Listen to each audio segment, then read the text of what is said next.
Hello, and welcome to What's New in Camera Capture. I'm Brad Ford from the camera software team.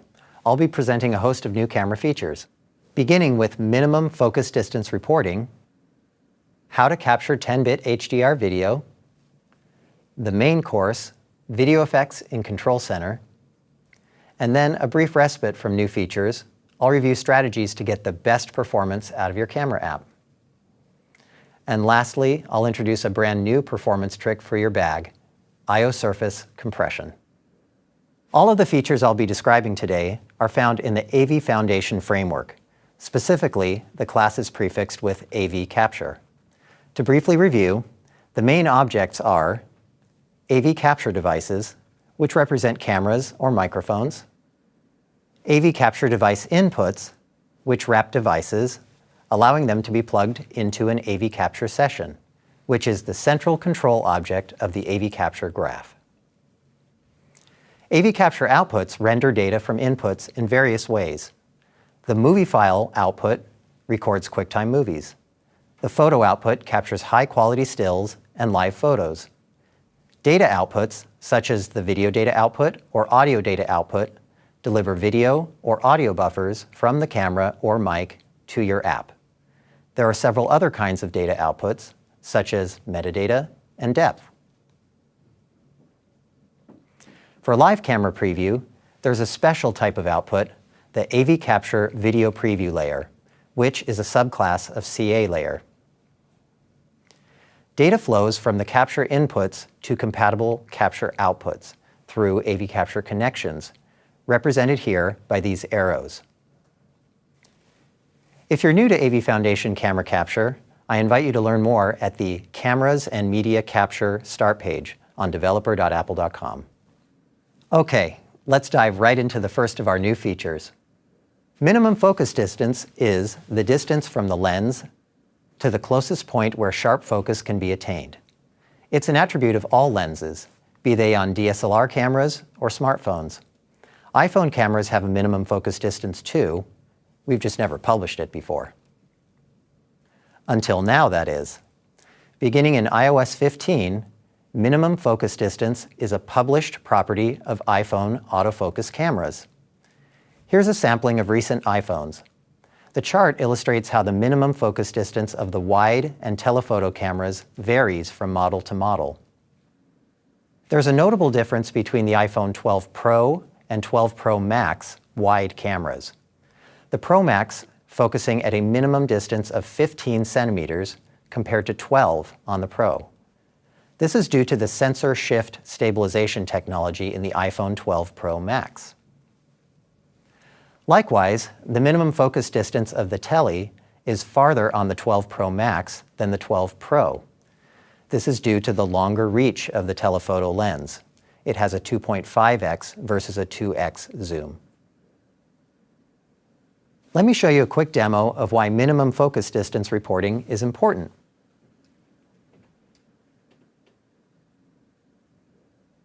Here's a sample app called AVCam Barcode. It showcases our AV Foundation barcode detection APIs. The UI guides the user to position an object inside of a rectangle for scanning.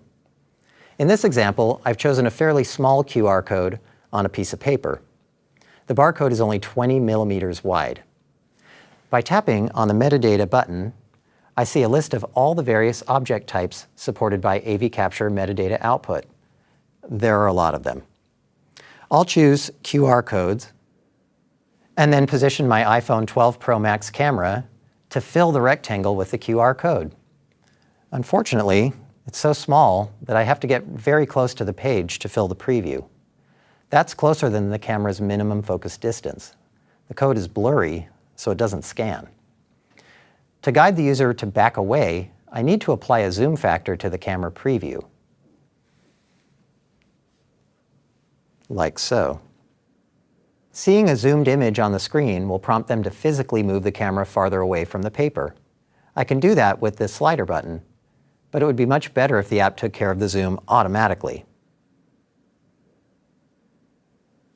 That's where the new minimum focus distance property of AV Capture device comes in. It's new in iOS 15.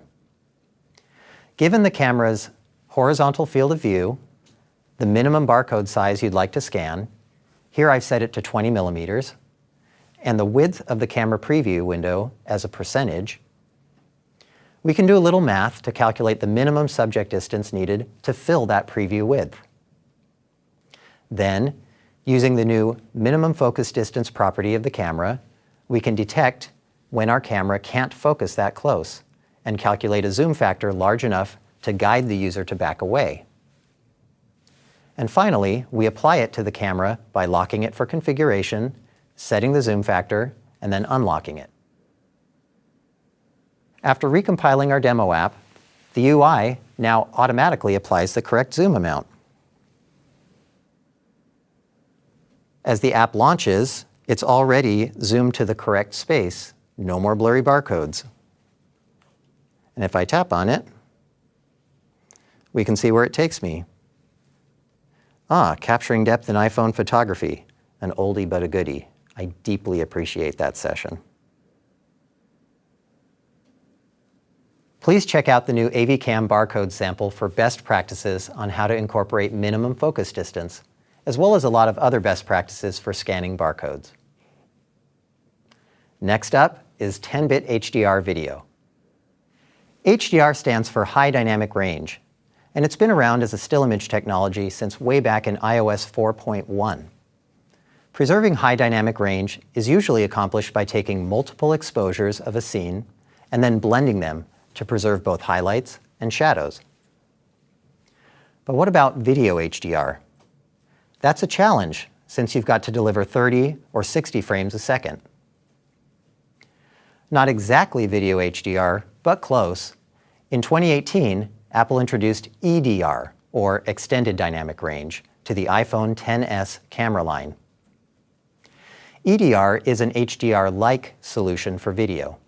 It essentially doubles the capture frame rate, alternating between standard exposures and short exposures, but timed so there's virtually no vertical blanking between the captures. When nominally capturing 30 frames per second, EDR video is actually running the camera at 60 frames a second. When required by the scene, the hue map from the EV- is dynamically applied to the EV0 image to recover clipped highlights, but without sacrificing detail in the shadow. It's not a full HDR solution, as its effectiveness diminishes in low light, but it provides amazing results in medium to good light. Now here's the confusing part. EDR was presented as a suite of AV capture device properties under the moniker of Video HDR. Wherever you see Video HDR supported or Video HDR enabled in the AV Capture API, you should mentally substitute EDR. That's what it is. AV Capture Device also has a property called Automatically Adjusts Video HDR Enabled, which defaults to true. So EDR is enabled automatically whenever it's available. If for some reason you wish to disable it, you need to set Automatically Adjusts Video HDR Enabled to false, and then set Video HDR Enabled to false as well. Now the story gets even better. I needed to tell you about EDR so I could tell you about 10-bit HDR video.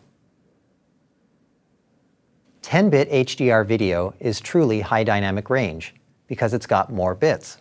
That means increased editability. It's got EDR for highlight recovery, and it's always on.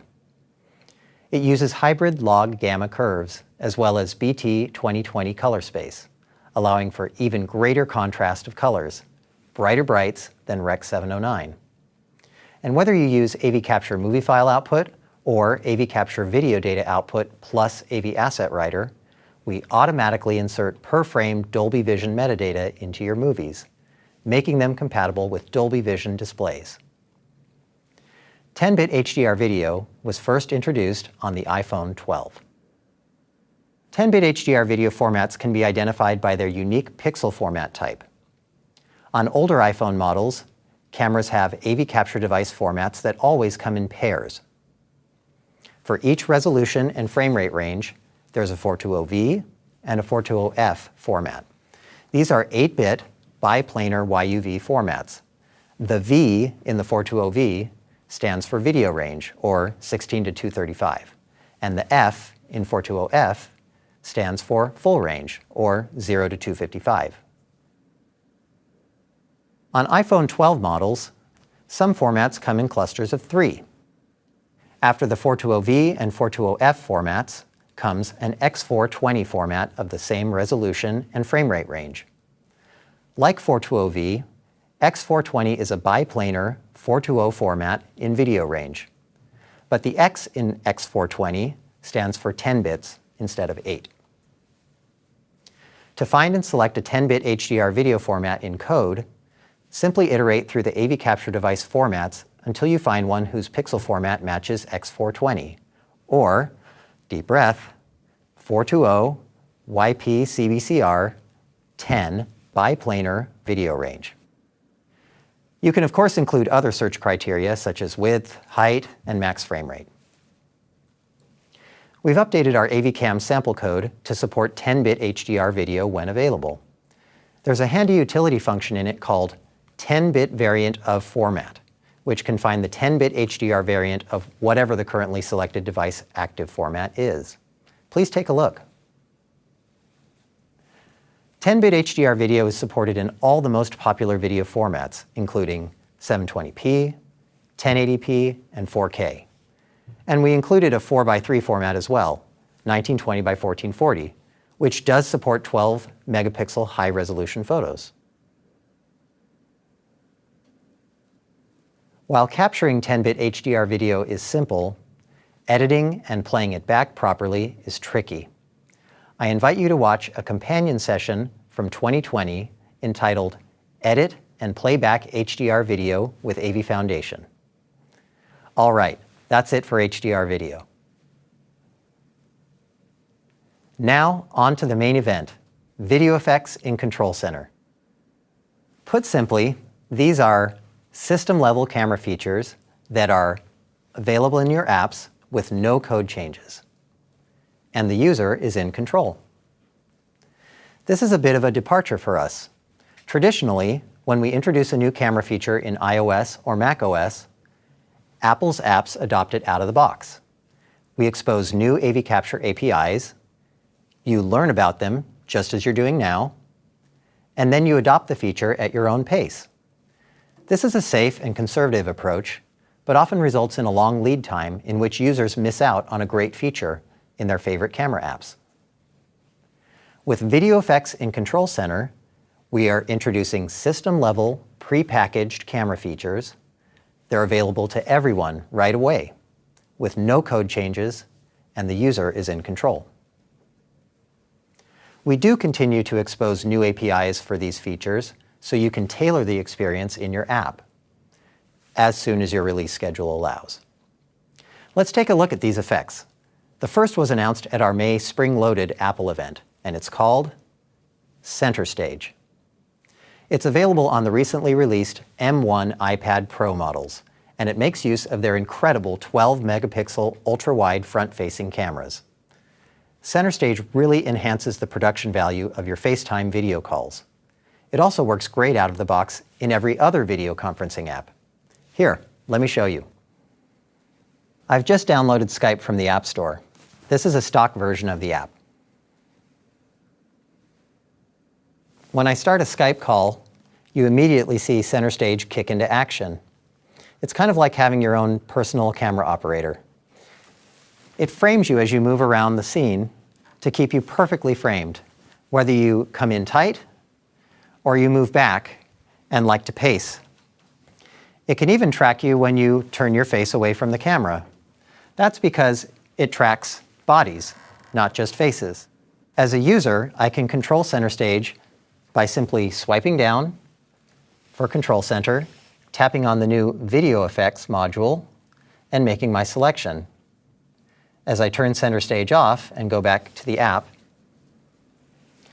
I no longer get the Center Stage effect. No changes in the app.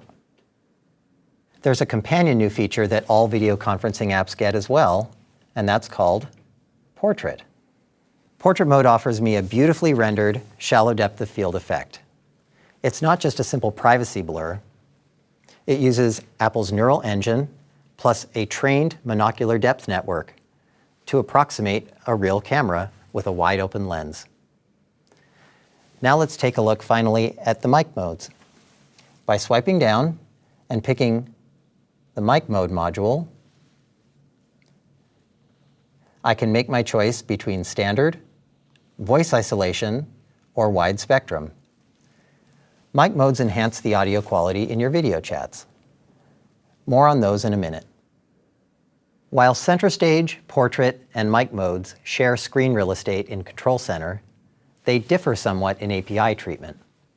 I'll introduce you to center stage APIs first, and then to portrait and mic modes. Center stage is available on all the front cameras of the M1 iPad Pros. Whether you're using the new front-facing ultra-wide camera, the virtual wide camera, which presents a cropped conventional field of view, or the virtual true depth camera, center stage is available. The true depth camera comes with some conditions, which I'll cover momentarily. The Control Center Video Effects module presents an on-off toggle per app. This allows you to default center stage to on in a conferencing app, while defaulting it to off in a pro photography app, where you want to frame your shot manually. There's one state per app, not one state per camera. Because the center stage on-off toggle is per app, not per camera, it's presented in the API as a set of class properties on AV Capture device. These are readable, writable, and key value observable. Center stage enabled matches the on-off state of the center stage UI in Control Center. The center stage control mode dictates who is allowed to toggle the enabled state. More on that in a minute. Not all cameras or formats support center stage. You can iterate through the formats array of any camera to find a format that supports the feature and set it as your active format. Additionally, you can find out if center stage is currently active for a particular camera by querying or observing its center stage active property. You should be aware of center stage's limitations. Center stage uses the full 12 megapixel format of the ultra-wide camera, which is a 30 fps format, so the max frame rate is limited to 30. Center stage avoids upscaling to preserve image quality, so it's limited to a max output resolution of 1920 by 1440. Pan and zoom must remain under center stage control, so video zoom factor is locked at 1. Geometric distortion correction is integral to center stage's people framing, and depth delivery must be off since depth generation requires matching full field of view images from the RGB and infrared cameras. Now let's get into the concept of control modes. Center stage has 3 supported modes: user, app, and cooperative. User mode is the default center stage control mode for all apps. In this mode, only the user can turn the feature on and off. If your app tries to programmatically change the center stage enabled state, an exception is thrown. Next is the app mode, wherein only your app is allowed to control the feature. Users can't use Control Center because the toggle is grayed out there. Use of this mode is discouraged. You should only use it if center stage is incompatible with your app. If you do need to opt out, you can set the control mode to app, then set is center stage enabled to false. The best possible user experience for center stage is the cooperative mode, in which the user can control the feature in Control Center and your app can control it with your own UI. You need to do some extra work though. You must observe the AV Capture device is center stage enabled property and update your UI to make sure center stage is on when the user wants it on. After setting the control mode to cooperative, you can set center stage enabled to true or false based on a button in your app, for instance. The poster child for cooperative mode is FaceTime. While I'm in a FaceTime call, I can use a button right within the app to turn center stage on so that it tracks me, or I can use the conventional method of swiping down in Control Center and turning Center Stage on or off. FaceTime and Control Center cooperate on the state of Center Stage so that it's always matching user intent. FaceTime is also smart enough to know when features are mutually incompatible. So if, for instance, I try to turn on an emoji, which requires depth,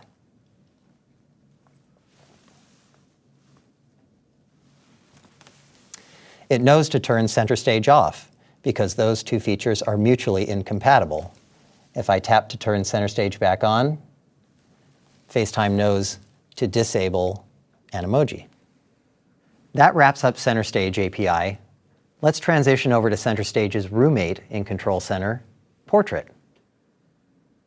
Put simply, it's a beautifully rendered shallow depth of field effect designed to look like a wide aperture lens.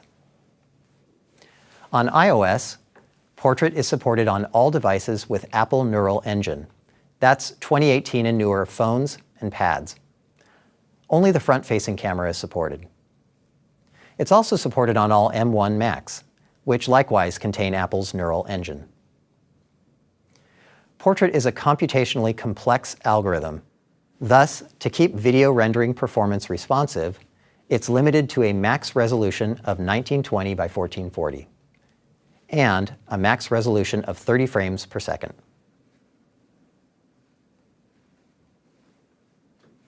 Like Center Stage, the Portrait effect has a sticky on-off state per app. Its API is simpler than Center Stage's. The user is always in control through Control Center, and it's only available by default in certain classes of apps. On iOS, apps that use the VoIP UI background mode are automatically opted in. Users can turn the effect on or off in Control Center. All other iOS apps must opt in to declare themselves eligible for the Portrait effect by adding a new key to their app's info plist, NS Camera Portrait Effect Enabled. On macOS, all apps are automatically opted in and can use the effect out of the box. The Portrait effect is always under user control through Control Center only. As with Center Stage, not all cameras or formats support Portrait. You can iterate through the formats array of any camera to find a format that supports the feature and set it as your active format. You can also find out if Portrait is currently active for a particular camera by querying or observing its Is Portrait Effect Active property. Mic mode APIs are analogous to Portrait. User selection is sticky per app. Users are always in control. Your app can't set the mic mode directly. Some apps need to opt in to use the feature. Mic modes are presented in AV Foundation's AV Capture Device interface, and there are 3 flavors. Standard, which uses standard audio DSP. Wide spectrum, which minimizes processing to capture all sounds around the device, but it still includes echo cancellation. And voice isolation, which enhances speech and removes unwanted background noise, such as typing on keyboards, mouse clicks, or leaf blowers running somewhere in the neighborhood. These flavors can only be set by the user in Control Center, but you can read and observe their state using AV Capture Device's preferred microphone mode, which is the mode selected by the user, and active microphone mode, which is the mode now in use, taking into account the current audio route, which may not support the user's preferred mic mode.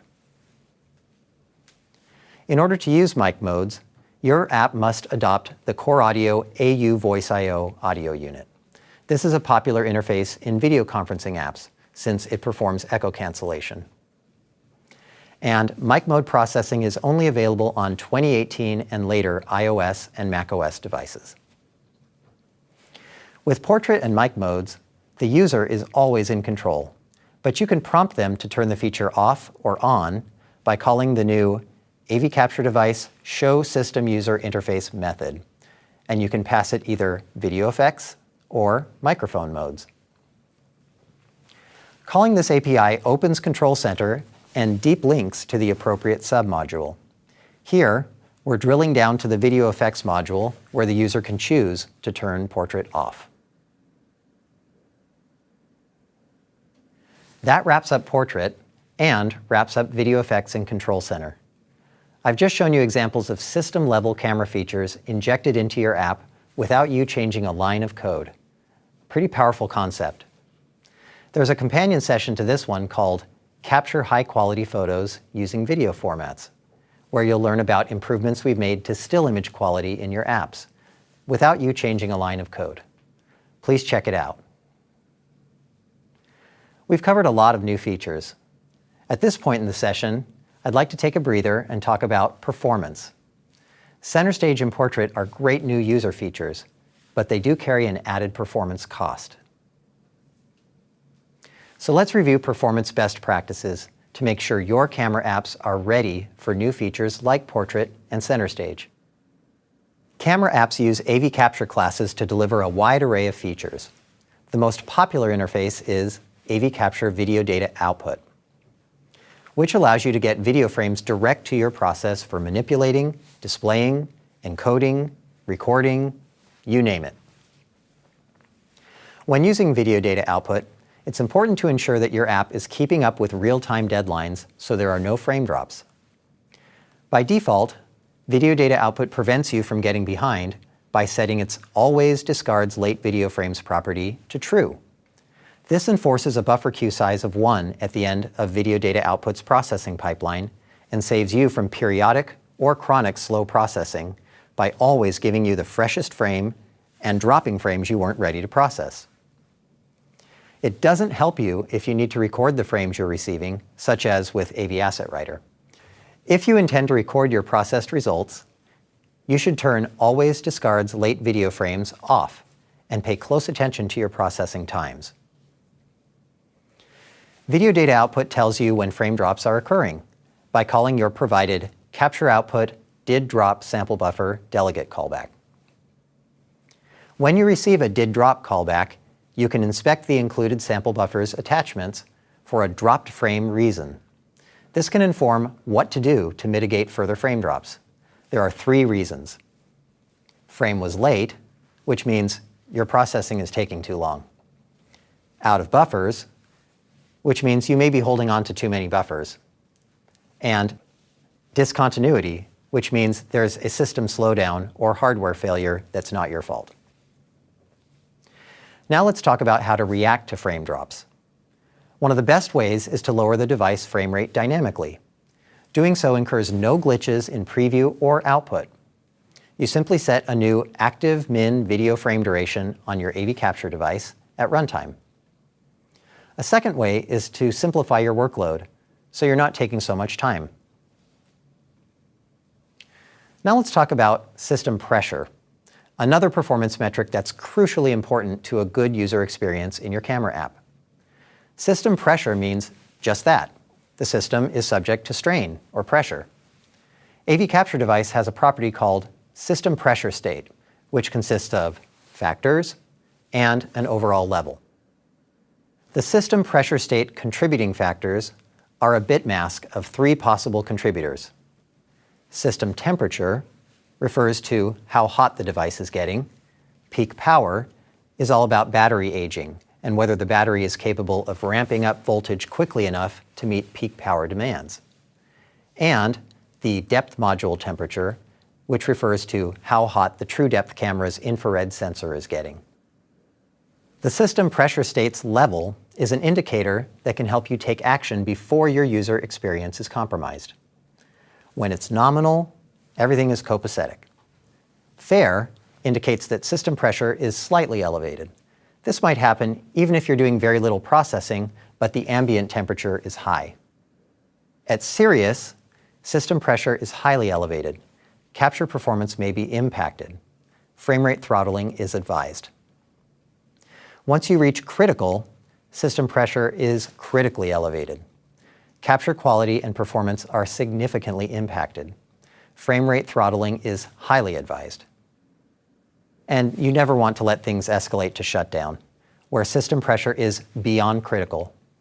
At this level, AV Capture session stops automatically to spare the device from thermal trap. You can react to elevated pressure in a variety of ways.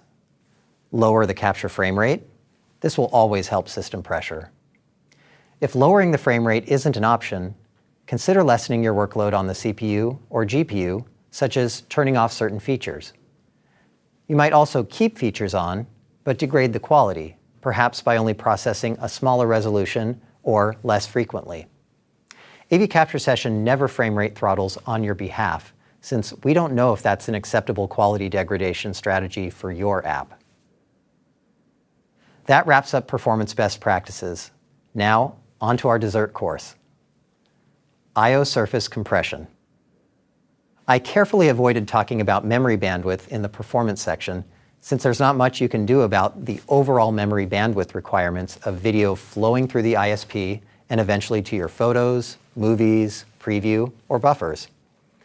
But still, memory bandwidth can be a crucial limiter in determining which camera features can simultaneously run. When working with uncompressed video on iOS and macOS, there are a lot of layers involved. It's a little like a Russian nesting doll. At the top level is a CM sample buffer, which can wrap all kinds of media data, as well as timing and metadata. Down one level, there's the CV pixel buffer, which specifically wraps pixel buffer data along with metadata attachments. Finally, you get to that lowest level, IOSurface, which allows the memory to be wired to the kernel, as well as provides an interface for sharing large video buffers across processes.